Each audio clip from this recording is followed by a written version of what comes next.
Hello, everyone. Thank you so much for coming. So my name is Hyuna Cho, a music therapist, as well as a lecturer here in School of Music. This Korean Music Festival is generously funded by the UK Korean Culture Center, thank you, and also Academy of Korean Studies, recognizing Korean culture as one of the diverse cultures here in Leeds. It also marks the beginning of the Korean Music and Wellbeing lecture, workshop, concert series.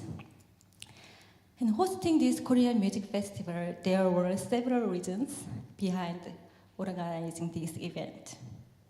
First, it was because my research interests lie in music therapy experiences and cultural context.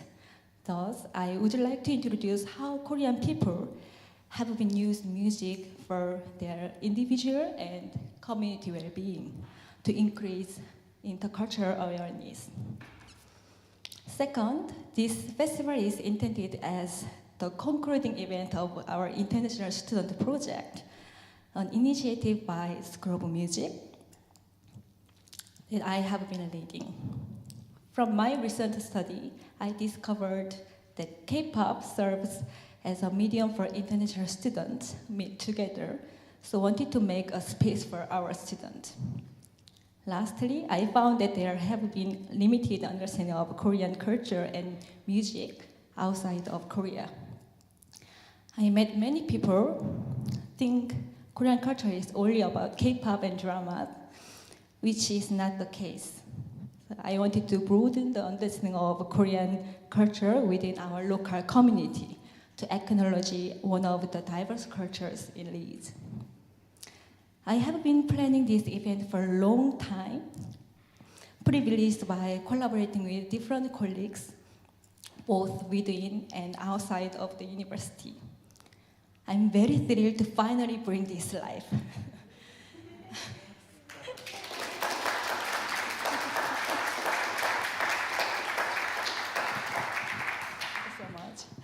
So I would like to take this moment to thank you, everyone, who helped make this event possible. And while I cannot mention everyone by name, I want to especially thank Elizabeth Hagman for her beautiful posters, program, brochures, and flyers, and also her enormous patience. And Dan Merrick, sitting here, for the weekly meetings over the past year that helped to bring this festival to life. And now I'm honored to introduce the faculty's Pro Dean International, Professor Jasit Singh, who will officially open the festival.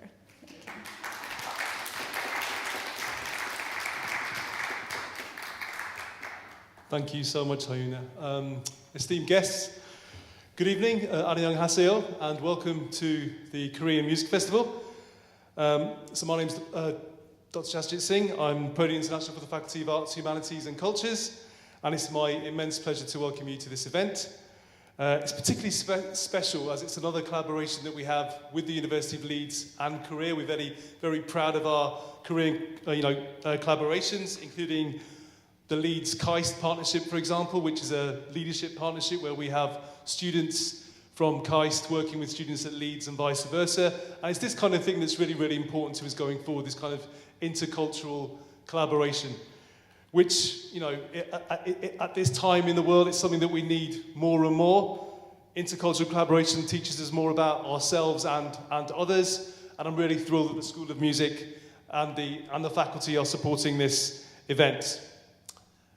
Events like this help us foster a deeper understanding and appreciation of each other's cultures, and also the various cultures that enrich us and the city and the University of Leeds.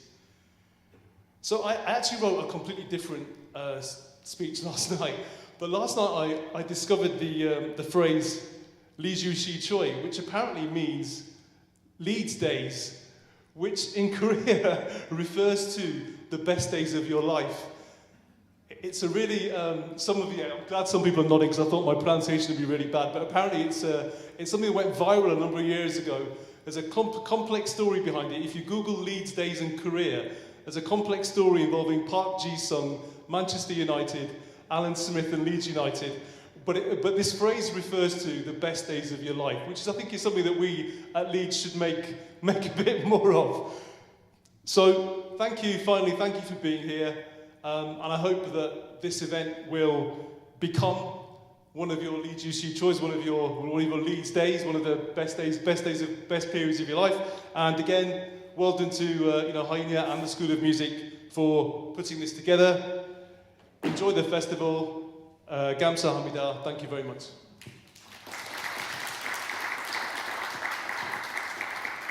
Thank you so much, Professor Justin, for your wonderful support. And yes, I know the term Leeds Day before I know the city of Leeds. It's quite interesting. So now I would like to introduce our special guest, the head of the UK Korean culture, Dr. Sunhee Koo, whose generously funding made this festival possible.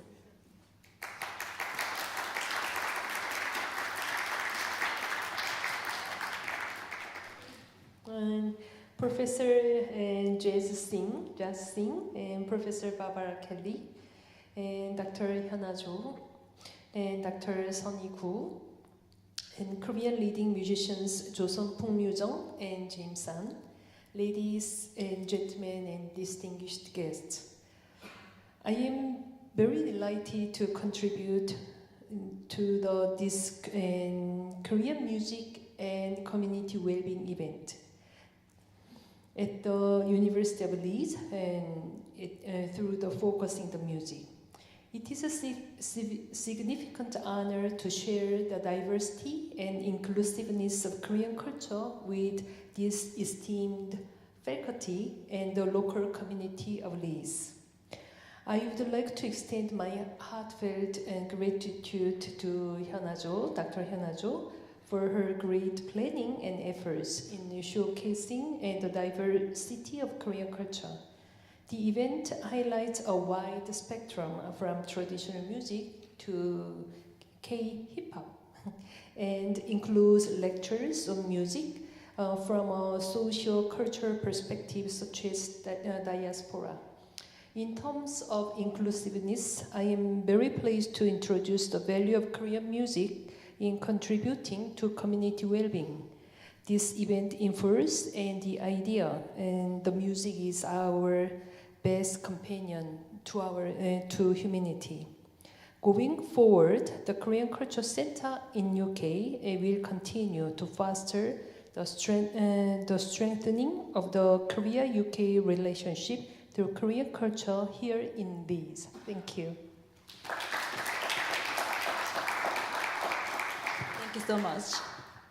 So now I would like to welcome our dear head of school, Professor Barbara Kelly, who cares deeply about individuals' stories.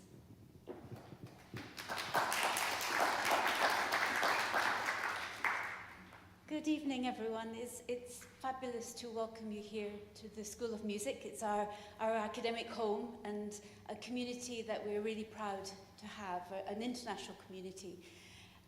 I'm Professor Barbara Kelly, I'm the head of school, and I'm so much looking forward to this evening's keynote, followed by a concert, and a concert of traditional Korean music, and that is the chance to hear that is a really rare, special thing.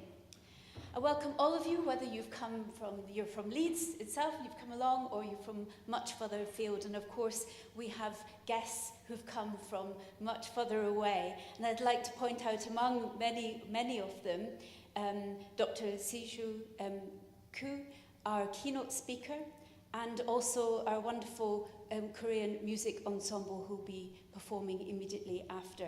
It's been an honor meeting all of them over lunch today. We had some really fascinating conversations and exchanges about the value of music and why we care so much about it, and also intercultural exchange, which is at the heart of so much.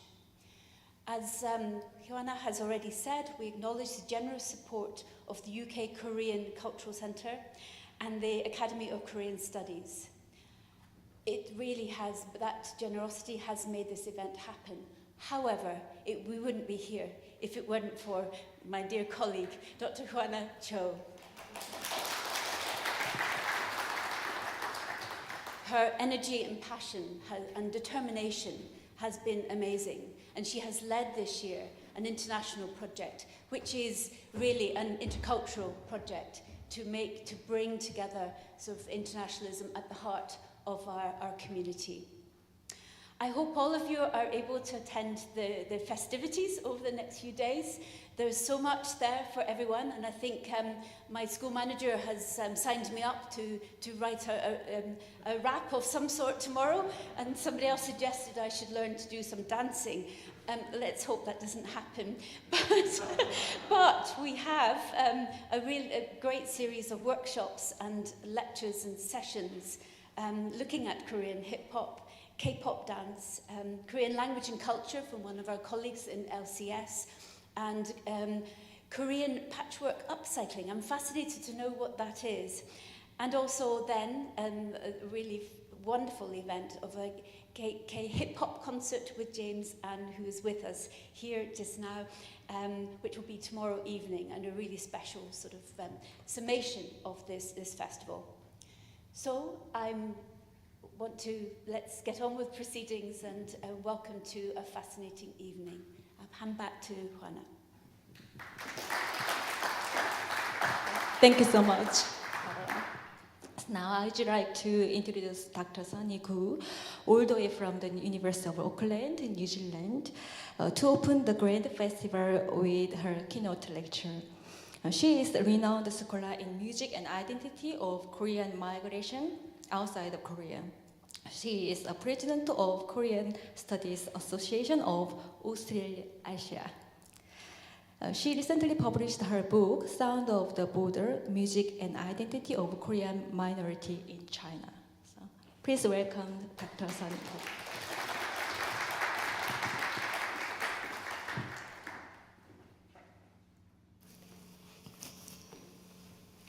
Good evening. 안녕하세요, Kiara. It's my honor to be a guest speaker for Leeds University School of Music and collaborating with my colleague Hyuna Jo over the years of preparation of this event.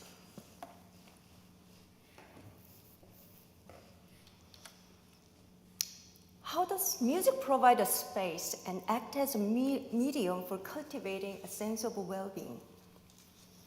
This lecture explores the relationship between music, well-being, and migration by visiting two different Korean diasporic communities in the US and Japan, respectively, and examining their musical activities, mainly from the perspective of musicians and producers. I focus on Korean drumming, which has been broadly adapted and practiced by overseas Korean communities across the globe. I will discuss how Korean music is connected with Korean migrants' sense of well-being and identity, concepts that are never static but are shaped over time, reflecting changes in values in the diasporic group and among its individuals who, through musical performance, use their agency to project good or better lives as empowered cultural citizens in the context of migration.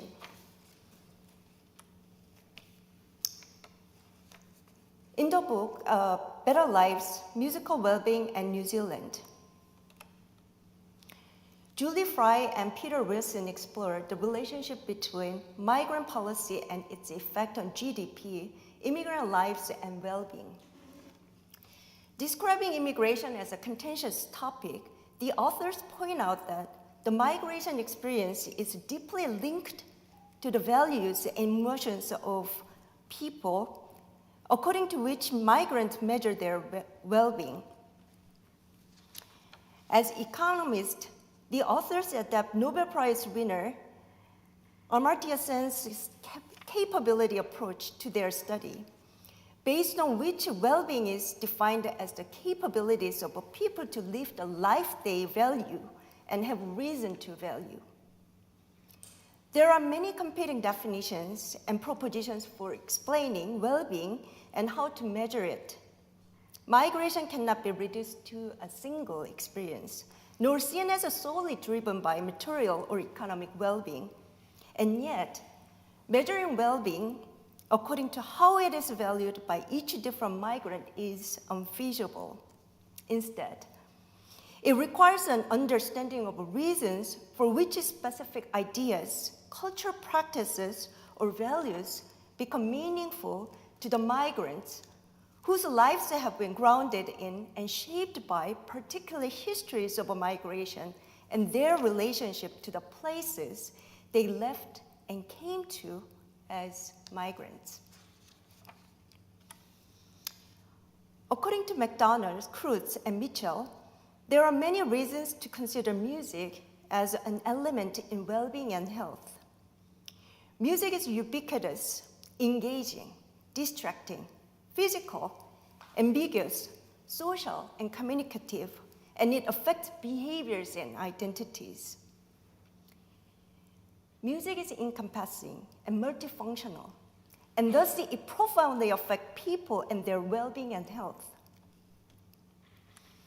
According to ethnomusicologists Thomas Trino and Adelaide Rice, musical communication is often less clear-cut than other semiotic forms like language, and music is among the least mediated signs. Because of that, all music leaves room for the exercise of subjectivity in its perception and interpretation, and its practice and performance. For any act of music, performing or listening, whether in a public or private space, emotion is fundamental to signification and gives music-related experiences special power. A musical sign not only evokes emotion, but also brings individuals to make sense of what is signified by reflecting on their experiences, imagining their relationships with the sign, and reinscribing new meanings by performing their power as a culture and creative subjects. In exploring well-being in the context of a migration, how can we effectively use music to measure the capabilities of people to live and shape the life they value and have reasons to value? In her study of a Caribbean diaspora in Britain, Tina Ramnarin demonstrates that history, difference, identity, and multiculturalism are calibrated in musical performance and cultural display. She draws on Arthur Kison's concept of calibration, a form of close reading used as a way of understanding structures of transformation, process, and contradiction in both literature and society. Ramnarin notes that calibration highlights discrepancies between representations and realities in the context of Kison's question about how representation invokes external realities, given the conceptual gaps in representation theory. Following Ramnarin, I argue that special values and meanings associated with musical performance in the context of a migration will need to be calibrated to reveal how and why migrants positioned between discrepancies and contradictions perform to point out and mitigate the challenges they face stemming from the social realities and gaps they experience as migrants. In the next section, I will introduce some examples of Korean migrant drumming groups and discuss how their drumming manifests existing and challenging values found among Korean migrant communities in the US and Japan. Theirs is an example of migrants improving their capabilities as active agents in defining and redefining their identities in the context of a migration. Korean drumming, known as 풍물, 농악, or 사물놀이, is a prominent Korean traditional music genre popular in Korea and beyond. It has been widely adopted by overseas Koreans as a tool for heritage education, community building, and identity construction and expression as both the individual and group levels. Scholars such as Catherine In-Young Lee argue that physical engagement and musical somatic experiences facilitated by the rhythmically dynamic nature of Korean drumming transcend nation-state boundaries, providing fertile ground for cross-cultural interaction. Others highlight the practical appeal of its easily producible sound, which drives its adaptation across transnational and amateur music context. In contrast, Sunhee Kim emphasized the social and political significance of Korean drumming within the context of a migration. She highlights how it serves as a marker of a specific ethnic origins, such as Korean or broader Asian heritage, particularly within Asian American activism, while noting the risk of reducing cultural identity to fixed ethnicity. Sunhee's study positions Korean drumming as emblematic of the Asian American experience, showcasing how Korean Americans assert their visibility and voice through drumming, drawing on its use in social protest context in South Korea. It has been documented that Korean 농악단, or bands playing traditional farmers' band, emerged in the 1970s in several cities in the US, including New York and Honolulu. These drumming groups were run by the first-generation Koreans who immigrated to the US after the US passed its Immigration and Nationality Act in 1965. Having had the experience of a farmer's music in Korea as a part of a shamanistic rituals in agricultural work context and as outdoor entertainment at village events, they brought the music to the US, performing it mostly at Korean community events as a means of emphasizing ethnic tradition as a feature of their identity. But the real boom took place in the 1980s and 1990s. Political refugees who had migrated from South Korea to the US after having participated in the Minjung, People's, and Student Democratic movements in the 1970s and 1980s formed a number of drumming groups in major cities in the US, including LA, Chicago, New York, Berkeley, Auckland, between 1985 and 1989. They mostly formed the branches of broader Korean organizations on university campuses and as a part of special interest groups.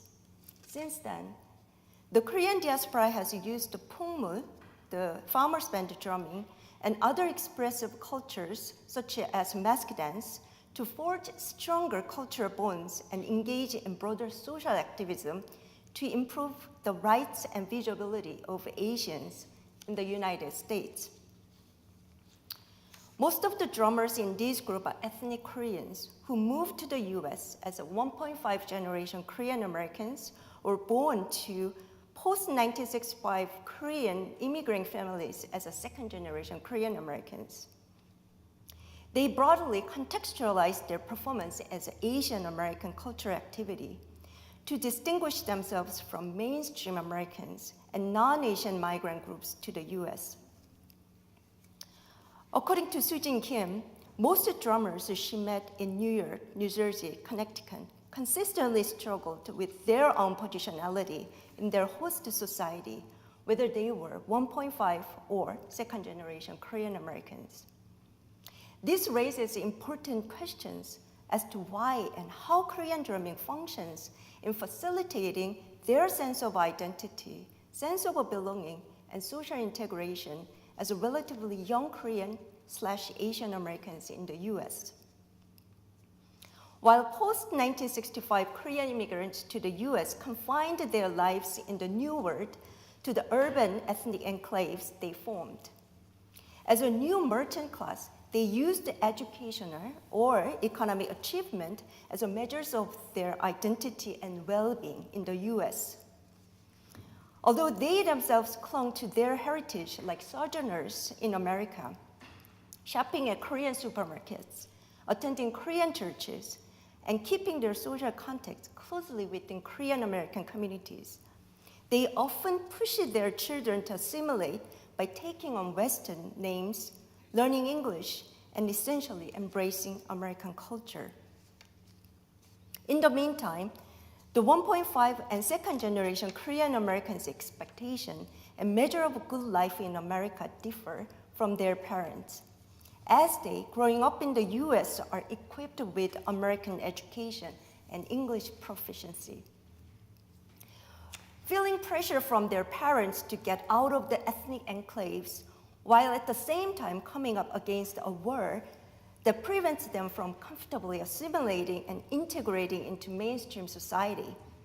The engagement of Korean American youth in drumming as a part of their Korean Asian American activism is apparently their cry for empowerment and for their right to live as equal citizens in the US.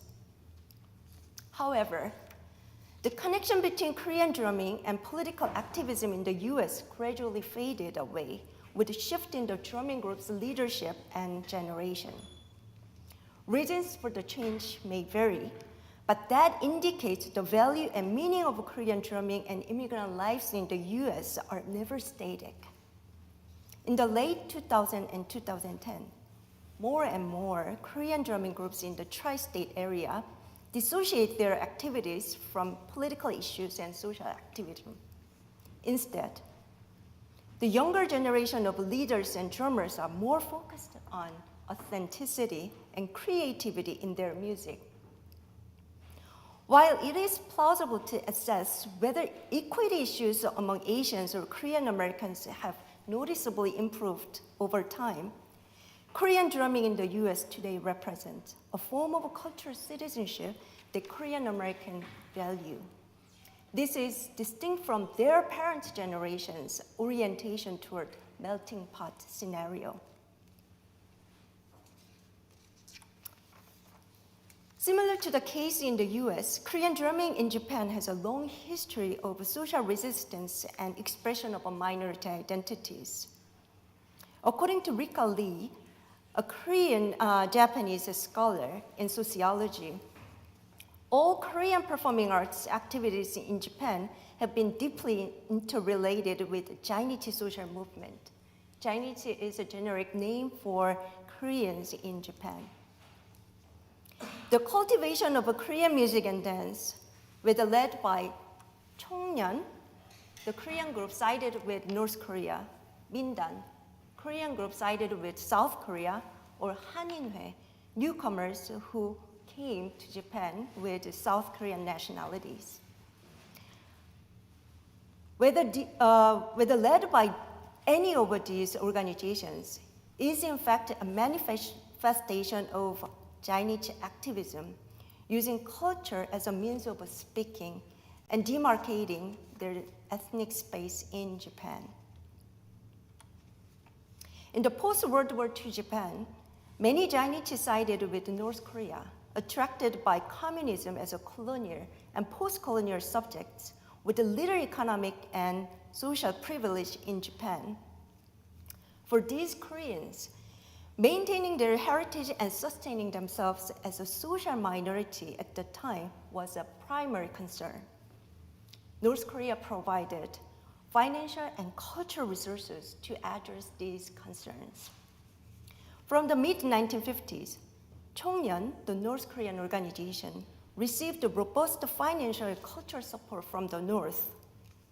Much of Chongnyeon's budget went to establishing and running hundreds of Korean schools around Japan. In these schools, North Korean performing arts, including songs, instrumental practices, and dances, were cultivated as a part of a school curriculum, imbuing young Jainichi with ethnic heritage and national identity. Going through the 1970s and 80s, non-Chongnyeon Jainichi also implemented Korean music and dance into their cultural activities, inspired by its usage and effectiveness as iconic cultural pursuit to foster and increase ethnic pride among young Jainichi in Japan. To an extent, the meanings and values associated with Korean drumming in Japan show some parallels with those of Korean American groups in terms of social activism and minority voice. However, the migration contexts differ greatly, with the history of a voluntary migration to the US versus colonial displacement in Japan. The political and ideological complexity inherent to Chinese Koreans was further intensified when new Korean group came from the 1980s. Therefore, in understanding the value and signification of drumming in the Chinese context, the particular history of Korean migration to Japan and the transformation of a Chinese community over time is a key element. I now introduce two Chinese Korean musicians I met in Japan. They are Ha Young-soo and Kim Kuk-jeon, respectively based in Tokyo and Osaka. I met the two musicians at the Tsuruashi Koreatown in Osaka, where they performed Jishinbarki, rituals to ward off evil spirits, collaborating with several other drummers visiting from other various cities in Japan. The musicians were friends to each other, but differ in terms of their positionalities as a professional and amateur musicians. Their connection to Korea also differ, with Ha Young-soo affiliated with the Chongyeon and living as a stateless Korean in Japan, since Japan never approved North Korea as an independent state. Kim Kuk-jeon was a naturalized Japanese who has actively performed his cultural citizenship as a Jainichi over the last 3 decades. Both musicians actively perform and teach Korean drumming in Japan, and both highly value their drumming as part of their ethnic culture and national identity, and as a profession or serious leisure activity. Ha Young-soo has worked as a full-time musician with the Keumgangsan Gagukdan, or Keumgangsan Opera Theater, since 1992. He is the principal percussionist specializing in Korean drumming. Keumgangsan Opera Theater, based in Tokyo, is the largest Korean performance troupe in Japan. Affiliated with the North, it favors the Korean music style developed in North Korea as a part of its national performance culture.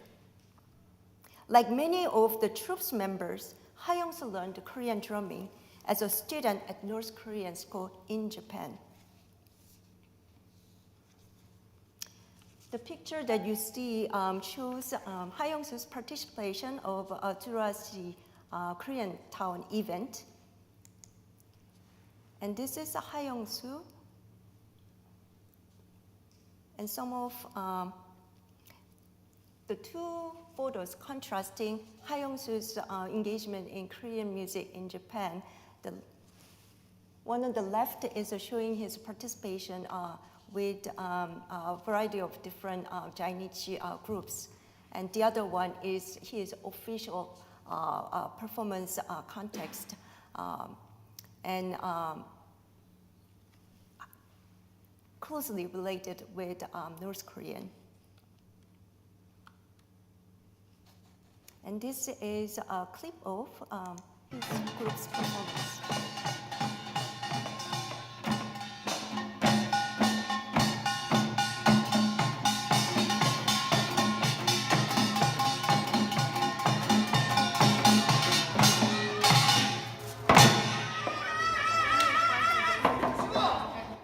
This was Koreatown performance, and now you'll be viewing Ha Young-soo's daily job as a Gagukdan or opera theater member.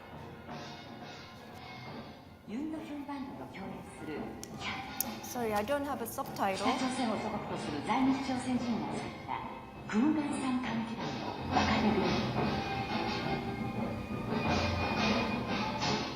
北、南、そして日本との関係、すべてにおいて、特に次の世代にはもうちょっと平和で仲のいいそういうために本事でね何かできればと僕も思ってます。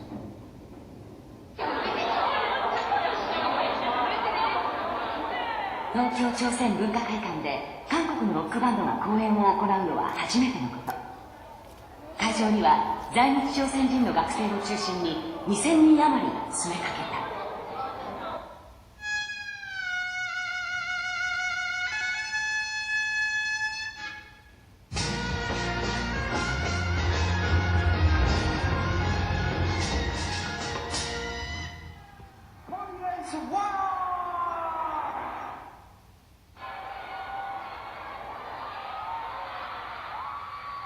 여러분 반갑습니다. 저희들은 So the documentary was filmed in early 2000 when North Korea and South Korea's relationship was good, and Chinese Koreans who are taking North Korean side were collaborating with the South Korean musicians, Yoon Do-yeon band that you are viewing on the screen, and basically the Ha Young-soo was talking about we really want to create a peace between North and South Korea.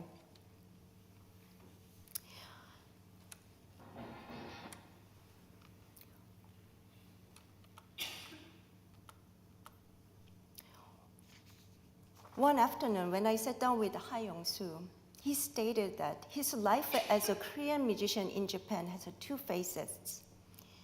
As a program director and chief percussionist with Gagukdan or Keungangsang Gagukdan, he performs music that is institutionally mandated in style and content. But when it comes to his own predilections, he performs what makes his heart sing and provides him with a sense of fulfillment. He frequently joins Korean drumming parade in Tokyo, Osaka, and other cities in Japan, valuing such opportunities through which he can get together with other Chinese Korean musicians, free of their affiliations with the Chongnyeon or Mindan or North Korea or South Korea. According to Ha, if older generation Korean migrants in Japan were split into two camps, siding with either North or South Korea for ideological as well as practical reasons, younger generation Chinese have grown weary of these divisions being continuously used to measure and imagine differences between Chinese sub-communities. He believes that his participation in pan-Chinese music and music performance blurs the boundary that has so conspicuously divided Chinese into two nation-state affiliations, while encouraging Chinese to see their own identity in terms of a broad engagement with Japan and both Koreas.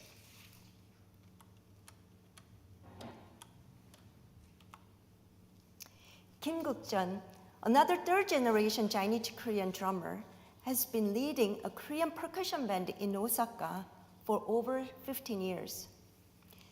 Kim was born to a Chinese family, all of whose members were naturalized as Japanese. None of his family spoke Korean or fostered Korean cultural practices at home. This was not unusual for Chinese families who moved to Japan during the colonial period.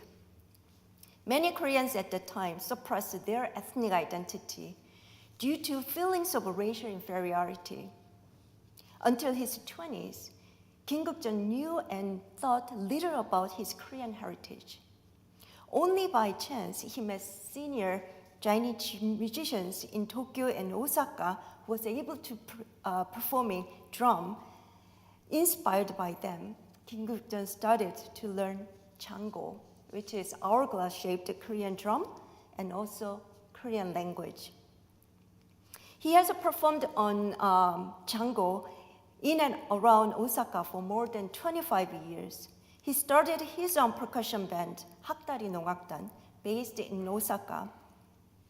Composed of both old-comer and newcomer Koreans with full-time day jobs, Kim Guk-jeon makes his group available for as many Korean communities events as possible, whether organized by North or South Korea affiliated Koreans or those with no affiliations.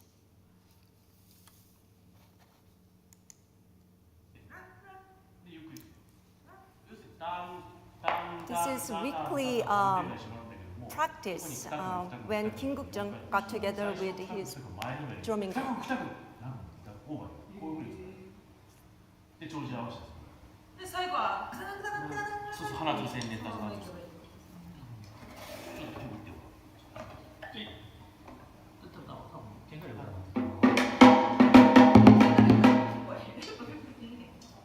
これそうまでどこへ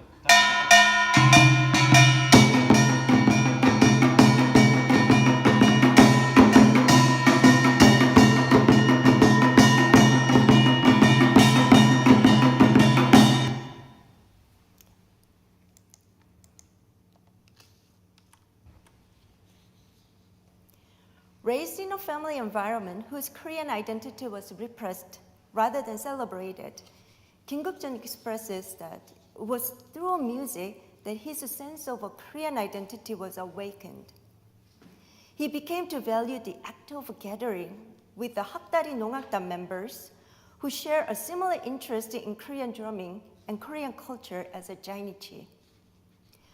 Reflecting on the joy it had given him to integrate Korean culture into his life, Kim Guk-jung wishes to see Korean drumming as a living culture, firmly rooted in the everyday sonic landscape of a Jainichi life, as well as being a fun activity. Nevertheless, he distinguishes his drumming from its practice in Korea. He states, quote, I constantly ask myself whether or not my drumming is my own culture or just mimicking the Koreanness that was the norm in Korea, our ancestral home. I am Jainichi, born and raised in Japan, and so something that native Koreans might feel as natural might not be the same as how we feel and what we are. So I constantly think about and question whether I am playing my music or someone else's, end quote. While Korean musicians in Japan have encountered the politics of North versus South Korea, and between both Koreas and Japan, my interactions with the third and fourth generation Jainichi musicians reveal that they want to transcend the nation-state boundaries set up by their grandparents and parents' generations and explore and enact what the nation means for diasporic Koreans in Japan. Implicitly or explicitly, for both musicians, their drumming represents a meaningful act on the part of a Jainichi individual who sees the need to challenge and redraw the national, racial, cultural, and political borders they have faced as a Jainichi with a foot in Korea and another in Japan. What does Korean drumming tell us about the capabilities of a people to live the life they value and have reason to value in the context of a migration? While perhaps music is not a magic wand for making people fully capable of living the life they want, it can at least help people express what they value by projecting what makes a good life for them as a migrant. As music is a subjective form of communication, the semantics of well-being may also be individually and subjectively conveyed. As I have illustrated in this talk, Korean drumming is used as a medium and an effective tool for conveying values, significance, and ideas specific to Korean migrant people in different diasporic contexts. In the case of Korean drumming in the US, it articulates a disjuncture that Korean Americans have faced in terms of the hegemonic narratives of assimilation and integration versus the reality they face as children of ethnic enclaves. It also manifests a shifting interest and imagination of the relatively young Korean immigrants who put aside or go beyond the political activist movement where drumming has been profoundly engaged. In Japan, Jainichi Koreans now into the third, fourth, and fifth generation of migration aim to challenge and overcome the North-South or colonial-colonized dichotomy, free from the legacy of colonialism and the Cold War, and use their music to reshape Chinese identity by reconfiguring what they value and how they want to live as a Chinese today. Indeed, Korean drumming in the context of a migration is more than heritage representation, a tool of social belonging, a form of resistance, and expression of minority identities. It is also about the self-assessment of their own communities, question of how to live, and call for moving forward in shaping and achieving their well-being as a Korean migrants or their descendants in diasporic context. Indeed, the sense of well-being and the value of life are politically and socially conceptualized, reflecting specific positionalities and histories that have both shaped and been shaped by different migrant experiences. And music manifests the process of this shaping, the transformation of a community and people. Individuals and groups engage in and articulate their distinct visions and values for a better life through sounding and dancing to drums. Thank you.